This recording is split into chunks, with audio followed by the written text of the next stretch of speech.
हम सबको एक बात समझनी चाहिए कि हम भारतीय हैं।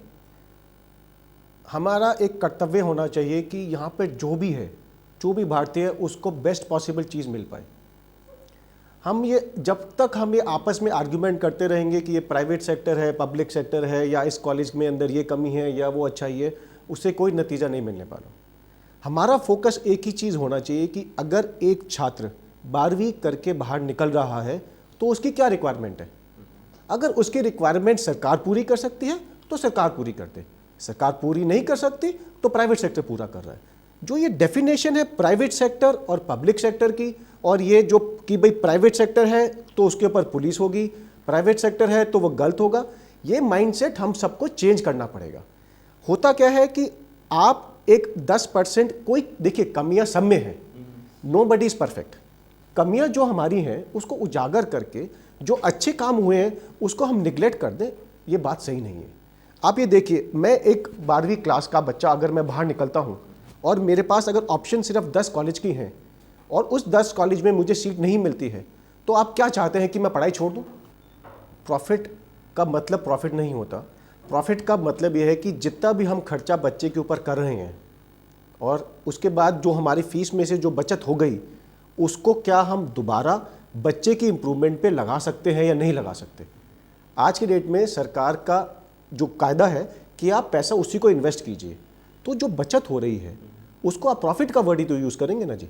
तो जो ये profit, not for profit, no profit, देखिए ये सब चीज़ें अकाउंटेंट्स जिससे इन सब पे छोड़ देना चाहिए हमें। कई कॉलेजेस इस वजह से आए कि सोसाइटी में अपना नाम करने के लिए।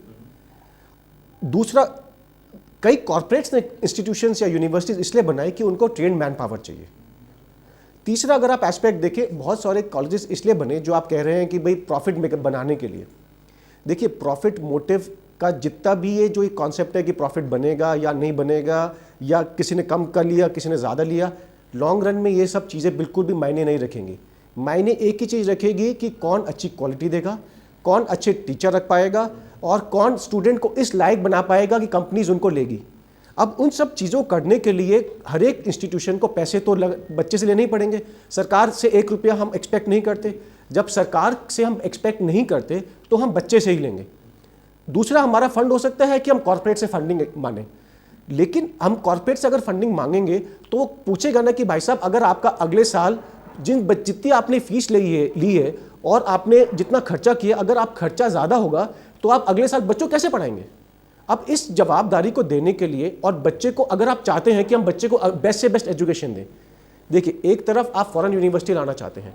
अगर सपोज कीजिए कि आज हमने सारे कॉलेजेस में, हर एक जगह पे यूनिवर्सिटीज़ में हमने एयर कंडीशन लगा दिया, बट कल को आप और कुछ चाहेंगे, ठीक है जी। अब आपने जैसे अब आईपैड आ गए हैं, अब बच्चा कहते हैं जी मुझे तो आईपैड पे ही सारे नोट्स चाहिए। अब उसको टेक्नोलॉजी को इम्प्रूवमेंट करने के लिए पैसे कहाँ से आएगा? बच्चा विद्या क्यों ग्रहण करने आता है? बच्चे का है कि वो सोसाइटी में अपने पैरों पर खड़ा हो सके, या उसको अच्छी जॉब मिल सके, या उसके पिताजी का कोई काम धंधा चल रहा है तो उसको अगले लेवल पर लेके। 88% अभी लोगों को एजुकेशन नहीं मिला है। इसमें देखिए जब से प्राइवेट सेक्टर आया है तब से बच्चे को आज के डेट में एक इंजीनियरिंग डिग्री भी 40,000 रुपये में उसको फीस पे इंजीनियरिंग डिग्री मिल रही है। पहले ये फैसिलिटी अवेलेबल नहीं थी। तो जो बच्चा पहले एक गवर्नमेंट कॉलेज में एडमिशन लेने के लिए सपना भी नहीं ले सकता था, बहुत सारे ऐसे बच्चे हैं जिन्होंने इंजीनियरिंग डिग्री हासिल की और इन्फोसिस, सत्यम, टीसीएस जैसी कंपनी में जॉब कर रहे हैं। वापस अपने गांव में जाके उन्होंने उन गांव की बढ़ोतरी करने की तारीकी कोशिश कर रहे हैं, और हमें उम्मीद है कि अगर ये चलता रहा तो ये डेफिनेटली बहुत अच्छे रिजल्ट्स लेके आए। जहाँ तक नॉन रिकग्नाइज्ड कोर्स की बात है, हम सरकार से हमेशा यही कहते हैं कि आपका रोल होना चाहिए कि सोसाइटी को इन्फॉर्म करें। जितनी इन्फॉर्मेशन सोसाइटी में फैलेगी उतना बच्चा डिसाइड कर पाएगा कि ये रिकग्नाइज्ड कोर्स है या नॉन रिकग्नाइज्ड कोर्स है। जहाँ तक ये 4 नए बिल लेके आ रहे हैं, देखिए हर एक वक्त सरकार के पास नई नई चैलेंजेस होती हैं, नई नई प्रॉब्लम्स होती हैं। इस वक्त सरकार को लगता है कि ये 4 बिल लेके आने से देश का भला होगा, तो वी आर विद देम। जहाँ तक एक बिल जो फॉरेन यूनिवर्सिटी का जो बिल है, उसके लिए कहा जाता है कि प्राइवेट सेक्टर इसके साथ नहीं है।